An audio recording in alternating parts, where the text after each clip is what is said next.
Қайырлы күн достар, ұстаған оразаларыңыз қабыл болсын. Ауызашарға арнап кешкі асқа ас мәзірін ұсынамын. Бүгінгі ас мәзірде қайнатылған гречка және өте пайдалы дәмді котлета болады. Котлетаның жасалы өте оңай.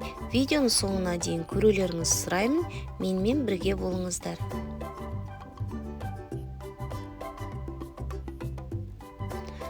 Алдын ала фаршымызды дайындап аламыз. Оған сарымсақ қосамыз және пиязды майдалап турап қосамыз. Үккіштің майда жағынан картошка сәбізімізді өткізіп, осылай видеодағыдай барлығын қосамыз. Енді бізге қажеті бір жұмыртқа, онан кейін қара бұрыш, татымына қарай тұз. Сіздер әртүрлі дәмдеуіштер сепсеңіздер болады. Жақсылап фаршымызды біркелкі етіп араластырамыз.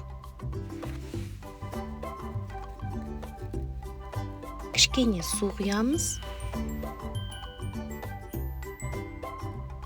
Егер фаршымыз майсыз болса, май құйып жіберсеңіздер болады.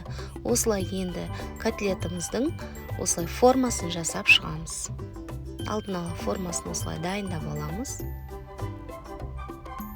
Мен үлкендеу қылып жасадым.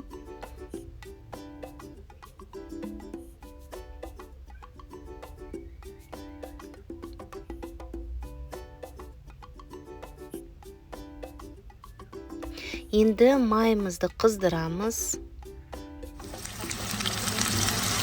Баяу отта осылай котлетімізді барлығын жасап қуырып аламыз. Онан кейін видеоға түспей қалса гречкамызды қайнатып қоямыз газға, суға. Енді осы қуырылған котлетамызды осылай гречкамыздың бетіне қойып шығамыз. Ол бір жағынан буға піседі. Мінекей барлығы дайын болды. Өте тез, оңай жасалады. Достар, міндетті түрде осы рецептпен сіздер де дайындап көрсеңіздер болады. Сіздерге ұнайды деген ойдамын. Каналыма тіркеліп, лайк басып, комментарий қалдыруды ұмытпаңыздар. Сіздермен болған мен Жанар.